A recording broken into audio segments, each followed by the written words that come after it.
Hello again, Shining Star.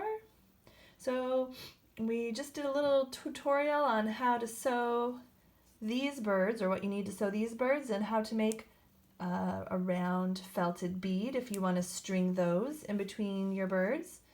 These would be the most simple option for felting beads, but if you're up for a little more challenge, I'm going to show you how to do these. There's a little bit of a trick with these because you need something to roll them in. And I like to use a sushi mat. They're very inexpensive, just a couple dollars, I think, usually. Although I've also seen placemats that look like this, so you could use a placemat. If you don't have these, you could give it a try without, though it might be a little trickier. It's nice to have this to get started.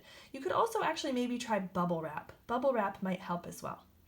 So what we're going to do for this, again, we're going to, in the last video we talked about spreading out our fibers, right?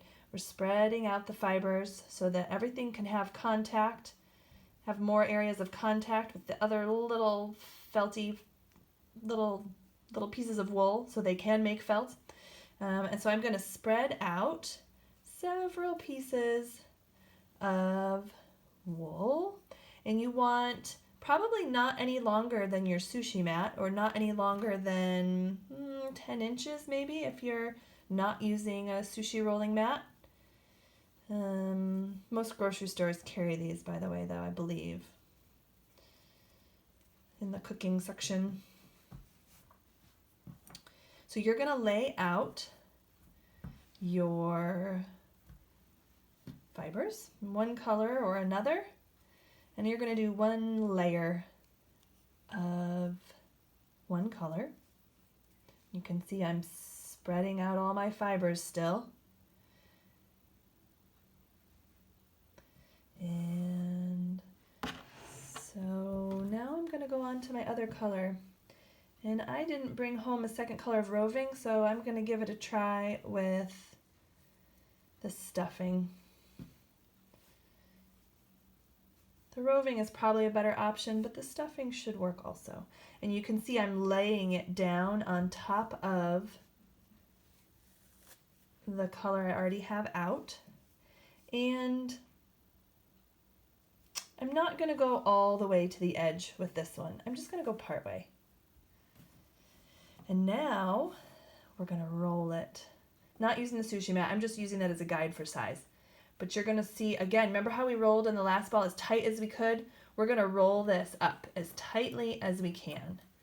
We're going to make a little sushi roll kind of a thing, actually. Roll, roll, roll.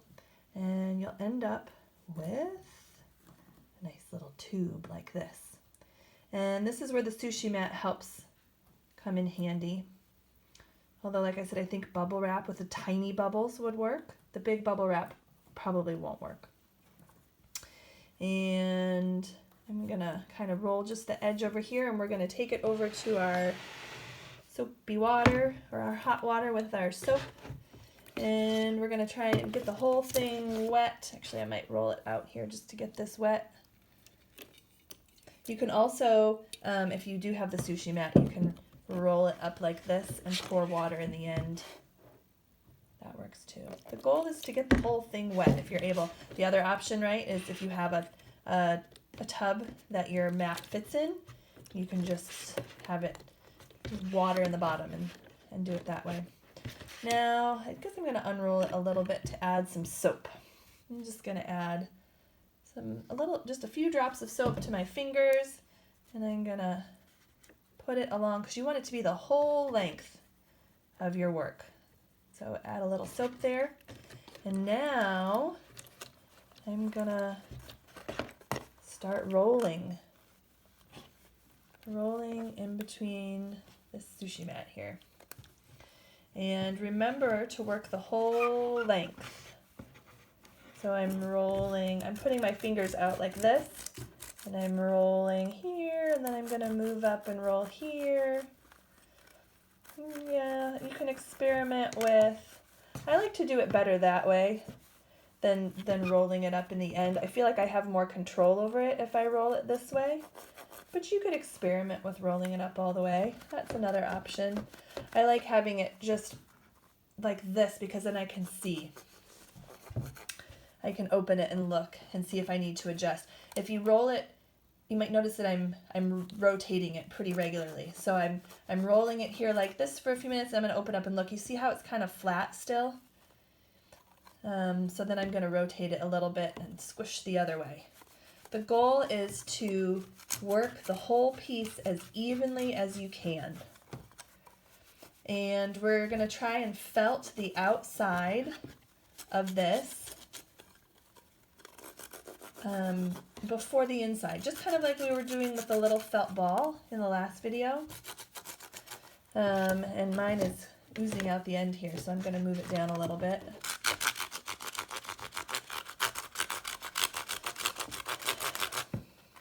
Once there's a little bit of felting all the way around the outside, once the fibers are being held in place, you can use your hands and felt a little more vigorously, just like we did with the felt ball.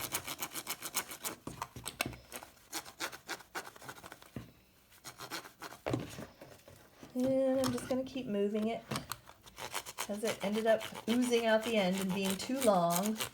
That happens.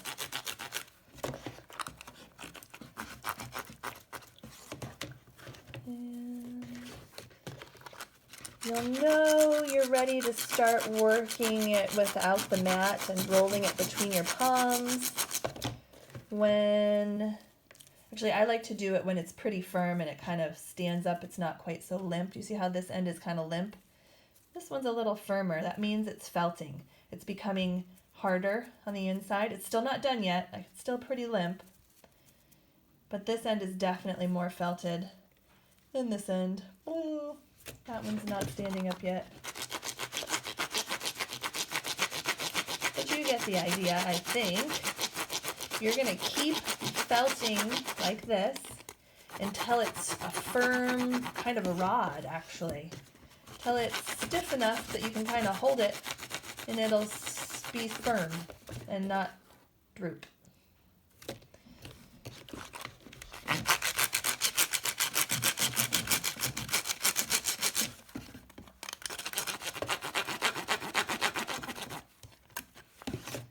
And depending on how much fiber you use, will depend on how thick your bead is. The more fiber you use, the thicker your bead will be, but the longer it will take to felt. If you don't use enough fiber, however, you might not get that nice little swirl pattern on the inside.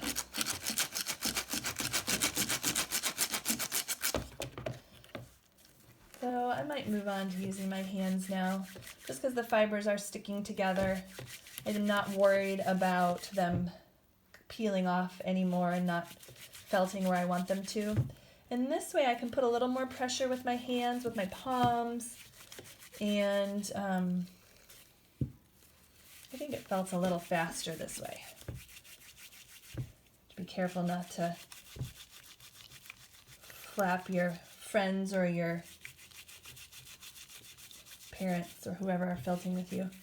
You might see the end here keeps flapping out of the tub and splashing water.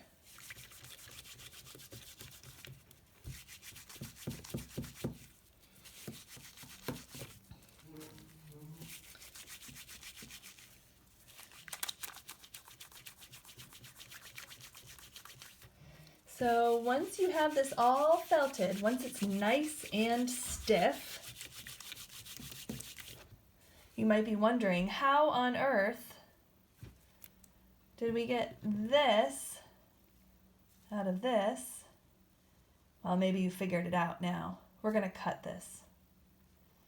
So this is the outside, and this is that swirl on the inside. That's why we rolled it up. So just give me another minute.